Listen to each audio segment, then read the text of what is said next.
नमस्कार, मैं अनुराधा पालीवाल। आप देख रहे हैं एबीपी न्यूज। आइए नजर डालते हैं आज की खबरों पर।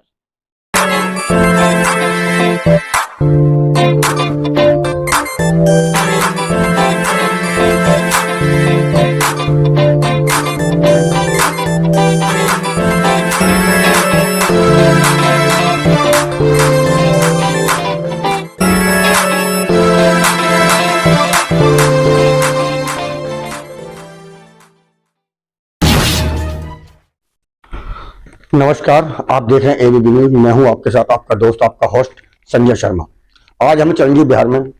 आपको आज मिलवाते हैं एक ऐसी महिला से जो गृहिणी भी हैं और जॉब भी करती हैं, और उसके इतना बिजी शेड्यूल होने के बावजूद समाज सेवा का काम करती हैं, बेटियों को शिक्षित करने का काम करती हैं, उन्हें अपने पास से फीस दे करके महिलाओं के उत्थान के लिए काम करती हैं।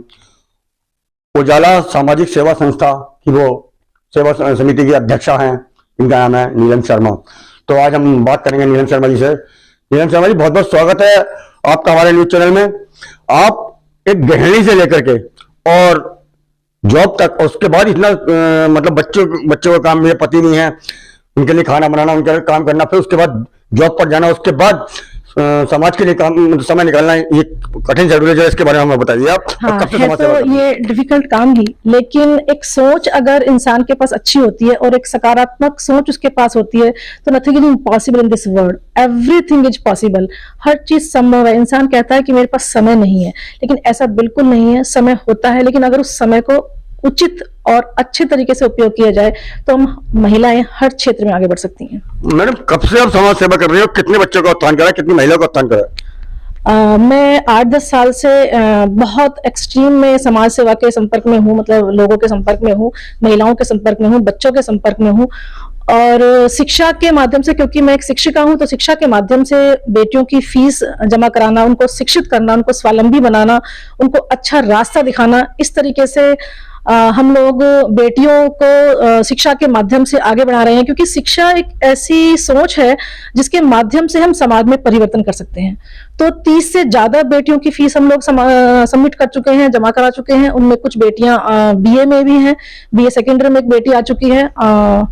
तो बेटियों को जो है, जो बेटियां पढ़ नहीं पाती हैं उनको हम लोग, जैसे सिलाई मशीन में अच्छी होती है, सिलाई वो अच्छा कर पाती है, तो सिलाई मशीन देकर उसको उस क्षेत्र में आगे बढ़ाते हैं। जो महिलाएं, जो बेटियां जिस क्षेत्र, जो बेटियां हैं किस वर्ग की होती हैं? ये बहुत ही सामान्य वर्ग से निम्न वर्ग की होती है, और ऐसी बेटियां हैं कि जिनके माता पिता उनकी फीस जमा नहीं कर पाते। हमें स्कूल की अध्यापकों के माध्यम से पता चलता है कि आज उसके मम्मी पापा आए और उसकी फीस जमा नहीं कर पा रहे हैं, उसका नाम कटाने के लिए आ रहे हैं, तो हम तुरंत वहीं पहुंच जाते हैं और कोशिश करते हैं कि वो बेटियां पैसों की कमी की वजह से उनकी शिक्षा ना रुके, उनको आगे बढ़ाते हैं। डॉक्टर नीलम शर्मा जी, बताइए, आप में ये समाज सेवा का जज्बा कैसे उत्पन्न हुआ? समाज सेवा का जज्बा तो मेरे अंदर बचपन से ही है। ये मेरे माता पिता की देन है मेरे अंदर, क्योंकि मेरे पिता एक अध्यापक हैं और वो समाज की सेवा अपने शिक्षा के माध्यम से करते हैं। मैं देखती थी कि मेरे पिताजी गांव के बच्चों को जब पढ़ाते थे तो उनमें कुछ बच्चे ऐसे होते थे जो फीस नहीं दे पाते थे। तो फीस की कमी की वजह से मेरे पिता ने कभी ऐसा नहीं सोचा कि मैं इनको ना पढ़ाऊं। क्या किसी गरीब बच्चे की बेटी की शादी भी कराई है आपने? और महिलाओं के लिए क्या उत्थान करा, इस बारे में प्रकाश डालिए। हाँ, हम लोगों ने गरीब बेटी की शादी में भी सहायता की है। सबसे पहले तो मैंने शुरुआत अपने घर से ही की थी।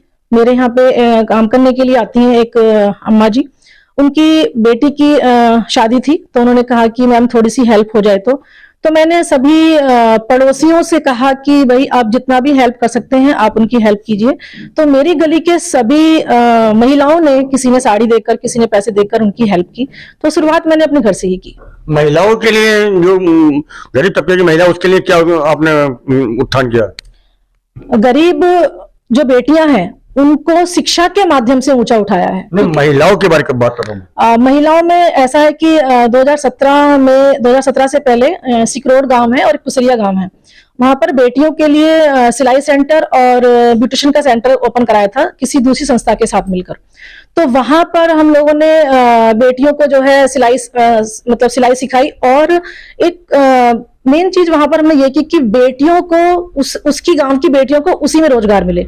तो जो सिलाई सेंटर खुलवाया या फिर जो ब्यूटिशियन का सेंटर खुलवाया था, वहां पर उस गांव की जो भी बेटी अच्छे से सिलाई जानती थी उसी को वहां पर सिलाई कराने के लिए हम लोगों ने रखा। मैडम मैं महिलाओं की बात कर रहा हूँ, मैं महिलाओं की बात कर रहा हूँ, बाकी ना कि बेटियों को तो बता दिया आपने, महिला के बारे में बताइए। महिलाओं में एक हापुड़ की है और उसके पति ने उसको छोड़ दिया था, तो वो अपना काम नहीं कर पा रही थी और बहुत मुश्किल में थी। तो हमारे साथ में बसंतपुर सैतली गांव की प्रधान जी हैं, उनकी जान पहचान की थी, तो हमने कोशिश करी कि उसको जो है चीजें प्रोवाइड करा के उनकी हेल्प करके और उनको सामान दिलवाया और उनका एक सेंटर खुलवाया कि आप यहाँ पर अपना रोजगार जमाइए, हम आपकी हेल्प करेंगे।